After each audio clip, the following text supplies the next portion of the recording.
Alright, this is just going to be kind of a little video on building your own computer. Just kind of vague things about, what it takes, how difficult it is. For anybody who's, looking into building their own computer from scratch. And I'm just going to tell you a little bit about my experience and my computers and, just kind of different things like that. So I'm going to start from the beginning where in high school I took a computer class and we just took computers apart. We put them back together. We just learned about the hardware, and we learned about the software and that kind of all that good stuff. And then I kind of realized, I was somewhere within that timeline, I'm like, oh, I want to build my own computer. So, I'd never done it before, other than, taking apart the really junky, crappy, donated, super old computers that our high school was given. Other than that, I've never actually picked out the parts and researched them and I don't know how to find them. And how do I know what part goes with what? And if you're looking into building computers, you probably have the same kind of the questions. There's you just don't know where to start. What do you do? How do I know this? And it's weird because I can see myself back then, just being clueless, absolutely clueless. And luckily I had a buddy who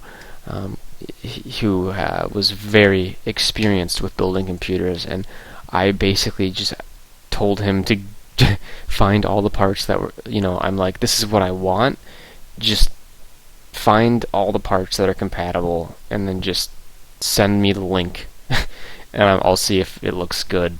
I don't know what. So, my first computer build was, it was, I kind of had input into it, but it was basic. I didn't, fine-tune, it wasn't, fully me.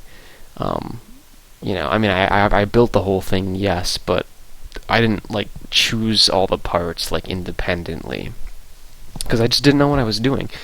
And then, of course, I started building it, and I couldn't get it to boot, and I'm like, it was really frustrating.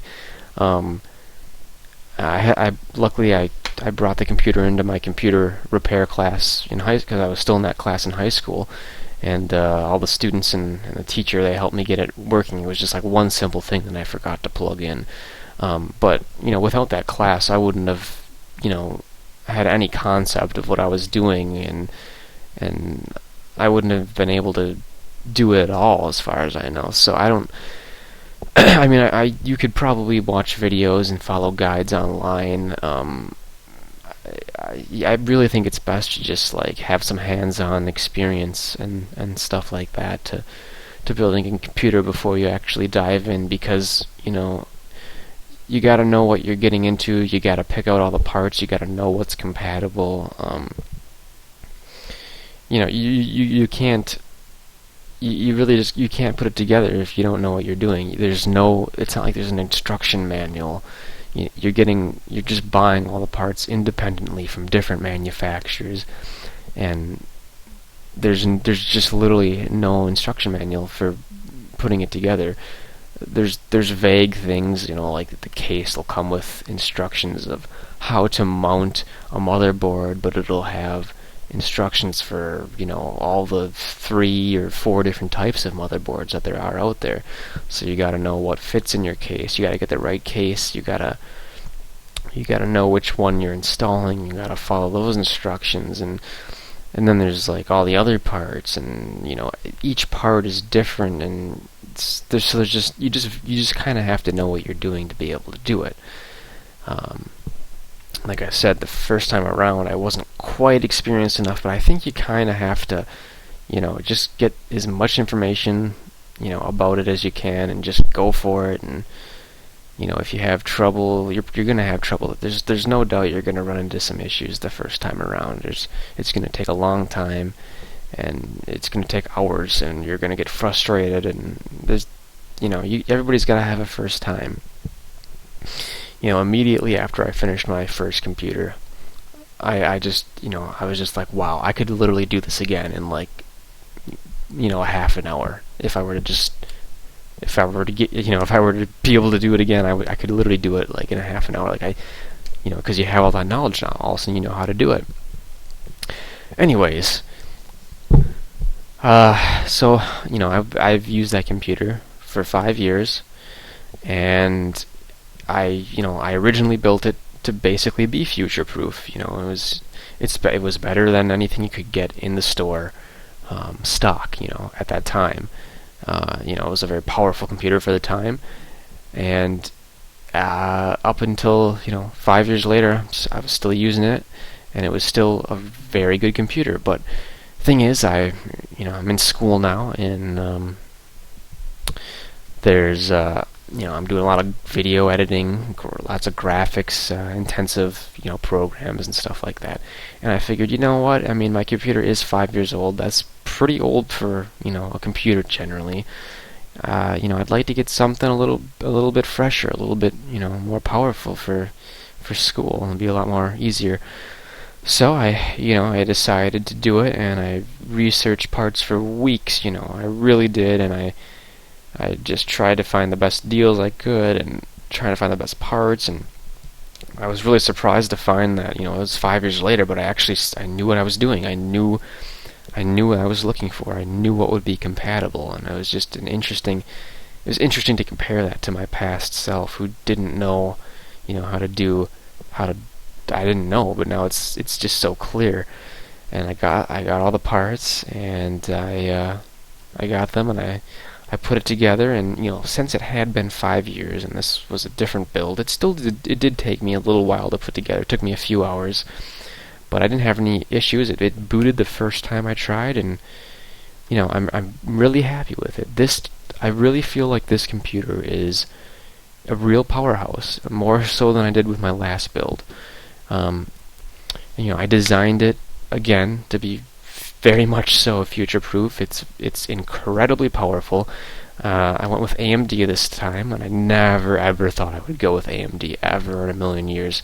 It's Intel all the way for me, but I just figured, you know what? I can get a much better, because AMD has really good processors, but you're not paying for the brand. It's like Apple, you're not paying for the brand. You're just getting performance for cheap, and that's what I like about them. The thing is, though, that Intel really is a little bit more fine-tuned, but I mean, I'm just saying, like, I got this processor, $200 processor that was on sale for $180. I mean, it compares to something like an Intel processor that's maybe like $600.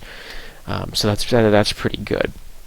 So I got the AMD FX 8350, which is probably the most popular AMD processor, and one of the more, if not the most high-end processor. I know there's one more above this. It's a little better, but it's not by much. But yeah, 8-core, clocked at 4 gigahertz, and I just overclocked it to 4.4 gigahertz, which is pretty impressive, I think. And yeah, my graphics card got 4 gigabytes of RAM. I just lost my train of thought. But anyways, I've been really been incredibly happy with it. It's amazing.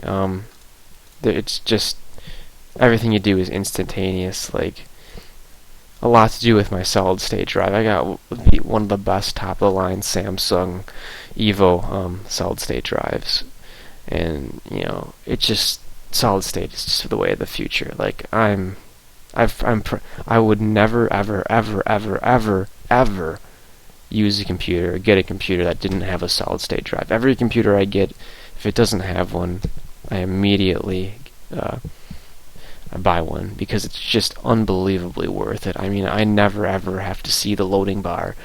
I never experienced that. Look, I click on the internet, it's open. I click on this, it's open. Want to see Specky? Bam, it's open. I don't have to wait for anything. It's just so quick. and it just, I just people I can't see how people can even deal with hard drives anymore, and to think that like Mac computers are still coming with hard drives, and I use them for school, and I just hate Macs. I just do not like them. They just are not. They're slow, and I just don't like them. Anyways, though, I guess that's my little spiel on computers. I guess I'll go over some of the specs real quick, because I don't even know what I've been talking about for the past 10 minutes. This is all I meant to actually go over. So yeah, I'm running Windows 8.1. Really great operating system, despite what a lot of people say. A lot of people don't like Windows 8 because they think it's too. It's the tile interface. They don't like that. I don't like that either. I hate it. But the thing about it is that with Windows 8.1, they made a lot of changes to get it more of a desktop feel. But all you really need to do is there's a multitude of programs out there. The one that I use is Start 8. All you do is you install that, and it literally acts like Windows 7. You got your start bar. You don't ever have to see anything Windows 8 at all. And the thing is, without that tile interface, if you just have Start 8 installed, Windows 8 is literally 100% Windows 7, but snappier. I don't see how people can hate Windows 8. You just got, it's a simple fix to get rid of that tile interface, and you're just left with a faster Windows 7. I mean, it's a lot faster. So I don't know what people just need to understand that. But yeah, and I got my I gotta speed this up because I don't want, this video is so long, nobody's even gonna be watching it this far anyway. I got my processor. It's running at 30 degrees Celsius.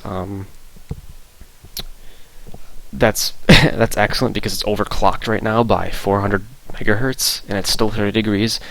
It used to run stock speeds at like 20 degrees Celsius, and that's just amazing. I mean, a processor,